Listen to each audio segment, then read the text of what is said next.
और अब बात करेंगे संभल हिंसा की। संभल हिंसा मामले में अभी तक शांति नजर आ रही थी। हालांकि मंगलवार की अगर हम बात करें तो संभल हिंसा के तीसरे दिन भी बाजार और स्कूल बंद रहे, इंटरनेट पर भी पाबंदी रही। लेकिन अब इस पूरे मामले में जमीयत उलेमाए हिंद की एंट्री हो गई है।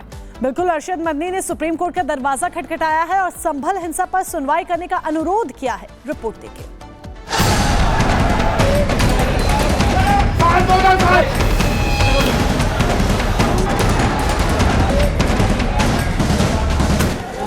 संभल पर होगी सुप्रीम सुनवाई। जमीयत की गुहार सुप्रीम कोर्ट के द्वार।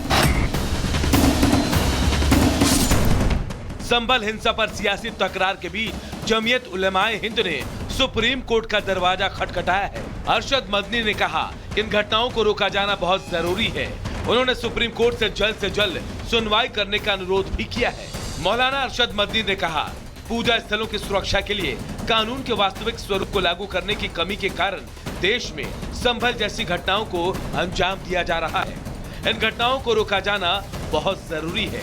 पूजा स्थल अधिनियम 1991 के बावजूद निचली अदालतें मुस्लिम पूजा स्थलों का सर्वे करने के आदेश जारी कर रही है, जो कि कानून का उल्लंघन है। मौलाना अरशद मदनी ने संभल में पुलिस फायरिंग की कड़ी निंदा की और साथ ही पुलिस के रवैये पर भी सवाल उठाया। उन्होंने कहा कि ये याद रखना चाहिए कि न्याय का दोहरा मापदंड अशांति और विनाश का रास्ता खोलता है। इसलिए कानून का मानक सभी के लिए समान होना चाहिए। किसी भी नागरिक के साथ धर्म के आधार पर भेदभाव नहीं किया जाना चाहिए। इसकी इजाजत न तो देश का संविधान देता है और न ही कानून। अरशद मदनी ने साफ कर दिया है कि जमीयत उलेमाए हिंद संभल में पुलिस फायरिंग और बर्बरता का शिकार हुए लोगों के साथ खड़ी है। मदनी पुलिस के खिलाफ आग तो उगल रहे हैं, लेकिन उन्हें इस पुलिस वाले की बात जरूर सुननी चाहिए। मस्जिद के ढलान पे नीचे की ओर रास्ता जाता है, उधर से कुछ हल्ला हुआ। हम लोग वहाँ मौके पहुँचे, देखा कुछ लोग गली पे इकट्ठा हो रहे हैं, हल्ला मचा रहे हैं। ऐसी स्थिति में हम लोगों ने जब वो आगे बढ़ने लगे तो उनको रोकने का प्रयास किया, लेकिन अचानक जो है पत्थर फिर तेजी से आने लगे, लोग आने लगे। उन्हीं पत्थरों में मेरे चोट आई, पैर में भी और हाथ में। जानकारी उनको थी, शाही इमाम जफर अली को भी जानकारी थी। सुना आपने, मदनी साहब ये संभल के डिप्टी कलेक्टर हैं, जो दंगाइयों के पत्थरबाजी के बीच सीना ताने खड़े थे। पथराव में साहब के हाथ और पैर में फ्रैक्चर हो गया, लेकिन दंगाइयों के सिर पर खून सवार था, तो जान लेने पर आमादा थी। लेकिन इससे आपको क्या? आपको तो बस अपने कौम की चिंता है। देश और संविधान पर लंबा लंबा लेक्चर देने वाले मदनी साहब, ये वही पुलिस है जिसकी बदौलत हम और आप सुरक्षित हैं। लेकिन दंगाइयों को पीड़ित साबित कर हिंसा के दोषियों को बचाने की साजिश अब ज्यादा दिनों तक नहीं चलने वाली। Bureau report, Republic Bharat.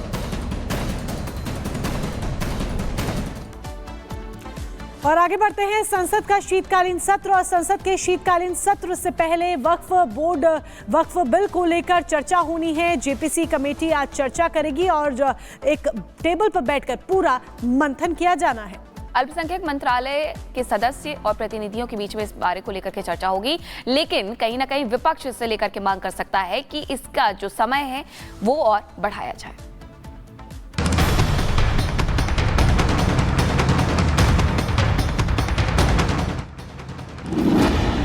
आज वक्फ पर अहम बैठक।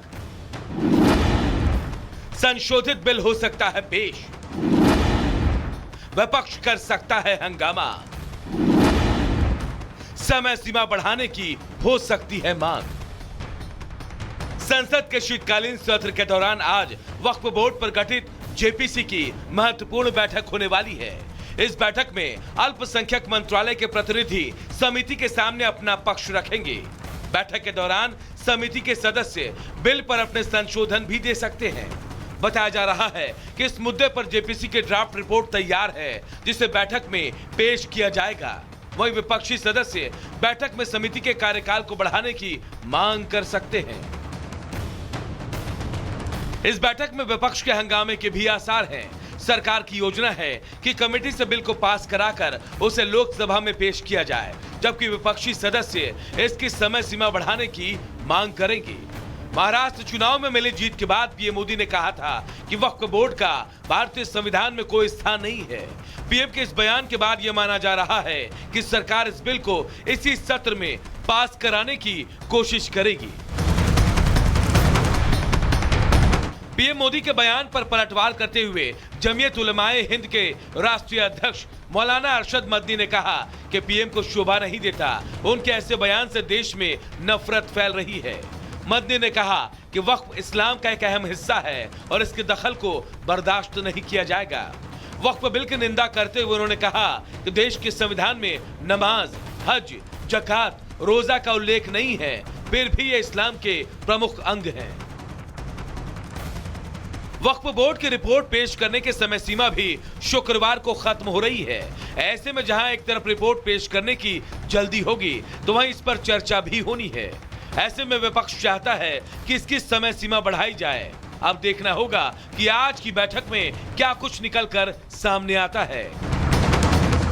Bureau report, Republic Bharat. और जाग उठा भारत में अब बात करेंगे बांग्लादेश की। बांग्लादेश में हिंदुओं पर हो रहे अत्याचार अभी भी रुकने का नाम नहीं ले रहे हैं। आलम यह है कि चिन्मय प्रभु की गिरफ्तारी हो जाती है। हालांकि चिन्मय प्रभु की गिरफ्तारी के बाद हिंदू कहीं ना कहीं गुस्से में नजर आ रहे हैं और सड़कों पर उतर गए प्रदर्शन भी कर रहे हैं। बिल्कुल मीनाक्षी, लगातार गुस्से में हिंदू नजर आ रहे हैं और रिलीजियस माइनॉरिटी हिंदू जिस तरह से गुस्से में है, आक्रोश में है, वो सड़कों पर उतर रहा है, प्रदर्शन कर रहा है और लगातार बांग्लादेश सरकार के खिलाफ नारेबाजी करता हुआ नजर आ रहा है। लेकिन बांग्लादेश सरकार आरोप लगा रही है कि नेशनल फ्लैग से ऊपर भगवा को रखा जा रहा है। यही एक बड़ी वजह है कि चिन्मय प्रभु की अभी तक रिहाई नहीं हो पाई है। रिपोर्ट देखें।